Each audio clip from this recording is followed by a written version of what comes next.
Nazam Azkiya halaman 25 baris kaopat ti handap. Wa yakunu mu'taniyan bi ilmin arghaba fi ta'atin nahin anid dujjala. Bismillahirrahmanirrahim. Masih menjelaskan tentang tanda alim akhirah, tanda ulama akhirat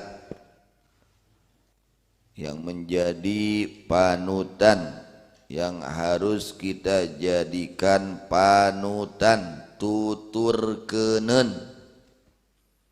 Teu sakabeh ulama tuturkeuneun, kecuali ulama akhir nu kudu dituturkeun ku urang teh ulama akhirat. Yang pertama, tanda ulama akhirat tidak mencari dunia dengan ilmunya. Yang kedua, tidak menyalahi ucapannya atau akan perbuatannya. Yang ketiga atau yang kedua, di dalam melaksanakan kebaikan paling dahulu melakukannya, dan di dalam menjauhi larangan paling dahulu meninggalkannya. Yang ketiga, katilu temen kana ilmu nu ngaresepkeun kana taat, ngajauhkeun dunia nu matak bahala. Yang ketiga, temen, perhatian, mementingkan kepada ilmu yang menciptakan, yang mencintakan akan ketaatan.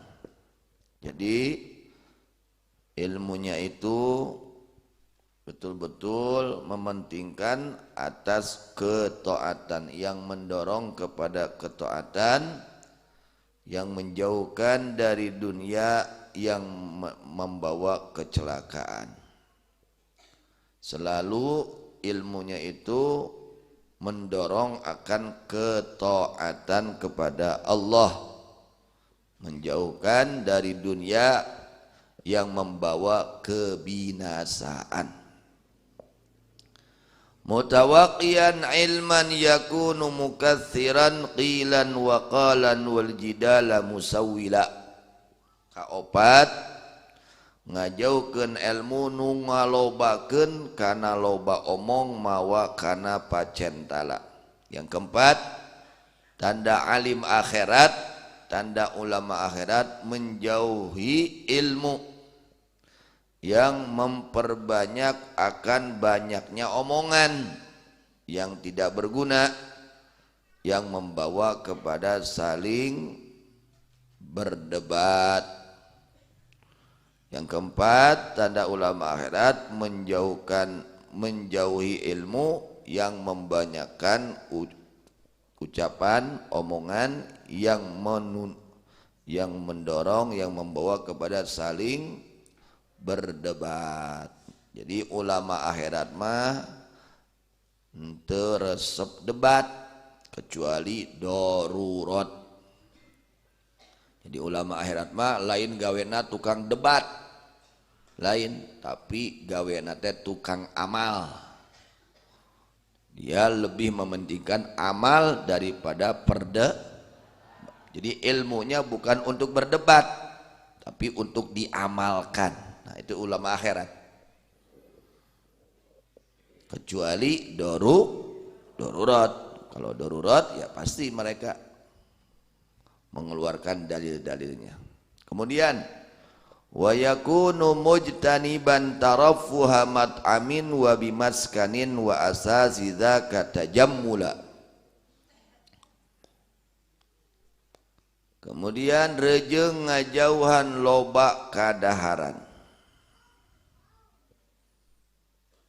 Ngajauhan loba kadaharan. nebihan papaesan imah nu teu jadi pahala, dan menjauhi banyaknya makanan, menjauhi hiasan rumah yang tidak menjadi pahala. Wa tana'uman wa tazayyunan bilibasi wa ilal qanaati wa taqalluli ma'ila. Mangkring ngaginding nunda ngagojeh ku papakean, karesepna qanaat sederhana ku maula. Mangkring mengosongkan, ngaginding tina ngaginding dari berhias, nunda ngagojeh henteu ninggalkeun kana ngagojeh ku pakaian, bangga dengan pakaian. Karesepna kesenangannya ulama akhirat itu qanaah, menerima apa adanya, sederhana.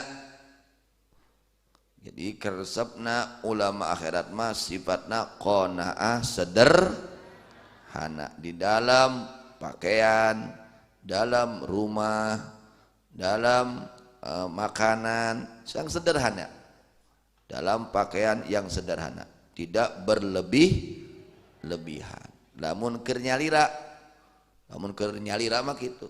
Mun keur ka batur mah nyuguhan sagala we keur batur mah. Ngan keur nyalira nama cukup sederhana, tidak berlebih-lebihan dina pakaian, dina imah, pada pakaiannya, pada makanannya, pada rumahnya, ya. Parabot imahna ya biasa-biasa, tidak berlebih-lebihan, ya. Tidak harus yang bermerek, tidak, ya, yang sederhana. Wa yakunu munqabidan 'anis sultani dza alla yakuna 'alaihi yauman dakhila. Kalimat teu mikaresep ririungan jeung sultan. Yang kelima, tanda ulama akhirat itu tidak senang, ya, teu mikaresep, tidak senang hatinya kumpul dengan para penguasa, kumpul dengan para pejabat, ya. Lain hayang kumpul jeung pejabat, ulama akhirat mah harorea mung teu hayang kumpul jeung para pejabat teh, ya. Tidak senang kumpul dengan sultan. Tara ngadeheus ka bumi pangkat nu barahula, tidak mendatangi kepada rumahnya orang-orang yang berpangkat yang barahul, anu baradegong, ya, yang tidak baik, kecuali illa linusin aw lidaf'i madalimin aw lisyafaati fil maradi fadkhula. Angin karena nganasehatan ngawurukan, atawa nolak kadzaliman nu merajalela, atawa nulungan kanu diridhoan ku Allah, maka salah sahiji istu teu jadi mamala. Kecuali mereka itu datang ke pejabat itu untuk menolak kedzaliman, menasehati. Jadi ka pejabatnya lain menta, lain rek bara main, sumping ka pejabatnya sanes bade bara, bukan untuk meminta harta mereka, bukan, tapi untuk menasehati. Jadi kita pun harus baik sangka ketika ada ulama dekat dengan pejabat, oh mungkin dia menasehati itu pejabat, atau mengajarkan ilmu kepada itu pejabat, atau menolak kedzaliman. Dia dekat dengan pejabat untuk supaya ini pejabat menjadi orang yang adil, tidak berbuat kedzaliman, atau untuk menolong kepada orang yang diridhai oleh Allah, maka salah satu itu tidak menjadi bahaya. Pek deket jeung pejabat ngan deket nate keur naon, keur nganasehatan. deket nate keur naon keur nolak qada, yaitu pejabat jangan supaya jangan jadi orang dolim, nasihati, ingatkan, nah itu bukan untuk mencari keuntungan pribadi, ya dekat dengan pejabat. Kalau dengan dekat dengan pejabat untuk menasihati silahkan, untuk mengingatkan silahkan, untuk menolak kezaliman silahkan, untuk membela orang yang diridhai oleh Allah silahkan. Tapi kalau untuk mencari dunianya jangan. Nah, itu sifat alim akhir. Jadi ulama akhirat itu tidak senang hatinya kumpul-kumpul dengan para pejabat, tidak. Kalaupun kumpul dengan pejabat karena ada alasan yang dibenarkan oleh agama, diantaranya untuk menasehati, itu ya, untuk menasehati, untuk mengingatkan, untuk menolak kedzaliman. Kemudian wa ilal fatawi la yakunu musadian wa yaqulu is'al man yakunu ta'ahhala. Genep tara buru-buru mutuskeun masalah saurna geura taroskeun ka ulama nu ahla. Yang keenam, tanda ulama akhirat itu tidak buru-buru ya di dalam memutuskan satu masalah. Betul-betul hati-hati di dalam memberikan fatwa, memutuskan masalah. Bahkan ulama akhirat itu mengatakan saurna geura taroskeun ka ulama nu ahla. Coba kamu tanyakan kepada ahlinya, para ulama yang lain. Jadi orang-orang alim akhirat itu seperti itu di dalam kehati-hatian di dalam memberi fatwa. Coba tanyakan kepada ulama yang lain aja yang ahli di dalam masalah ini. Wa abajtihadan la yakunu ta'ayyunan wa yaqulu la adri idza lam yasula. Mangkring tina ijtihad nu teu fardu ain saurna teh teterang jaba nalika gampila. Mengosongkan diri dari ijtihad yang bukan fardu ain. Perkataannya coba, perkataannya saya nggak tahu, coba saya tidak tahu, kecuali ketika mudah untuk ijtihad. Jadi tidak gampang-gampang memutuskan suatu masalah tanpa dengan jelas dalilnya. Mun remang-remang teu diputuskeun. Mun jelas dalilna, keteranganna nembe diputuskeun eta masalah. Itulah ulama. Wa yakunu yaqsidu bil ulumi wujudahu lisan dan uqbal azimatina ila.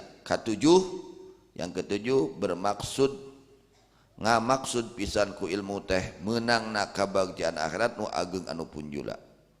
Yang ketujuh bermaksud, sangat bermaksud dengan ilmunya itu supaya mendapatkan kebahagiaan akhirat yang sangat besar, yang sangat unggul. Tujuannya itu dengan ilmunya itu supaya ingin meraih kebahagiaan akhirat. Dengan tujuannya seperti itu. Fayakunu muhtamman bi ilmil batin wa riqaba qalbin riyasati fa'ila. Nyaeta mentingkeun pisan kana ilmu batin, ilmu urusan hati, ilmu batin di sini. Ilmu urusan hati, nitenan kana ati malihara anu kamila. Yaitu sangat mementingkan kepada ilmu batin, ilmu yang berurusan dengan hati. Itu tanda ulama akhirat seperti itu. Yang sering ia bahas ilmu yang berkaitan dengan urusan hati, ya, harus ikhlas, harus tawadhu, harus apalagi banyak ya, harus ikhlas, harus tawadhu, harus dermawan, harus ridho, harus sabar, harus syukur. Itu urusan hati. Gak boleh ujub, gak boleh kikir, gak boleh sombong, gak boleh riya, gak boleh hasud. Nah itu yang dibahas itu antara itu bab urusan hati, kebersihan hati. Nitenan sangat perhatian kepada hati. melihara anu kami yang sempurna. Mutawaqqi'an li tariqi ilmil akhirah mimma yakunu minal mujahadatin jala. Ngantos terbuka jalan ilmu akhirat ku beunang mujahadah nu hasilna tetela. Menunggu terbukanya jalan ilmu akhirat yang dihasilkan dengan mujahadah yang hasilnya telah jelas. Jadi orang-orang alim akhirat itu mereka mementingkan di dalam mujahadatun nafsi, memerangi hawa nafsu. Itu ulama akhirat ya. Sangat mementingkan, mereka mengutamakan jihadun nafsi, memerangi hawa nafsu, bukan mengikuti hawa. Itu diantara tanda-tanda ulama akhirat yang harus kita jadikan panutan. Wallahu a'lam bishawab.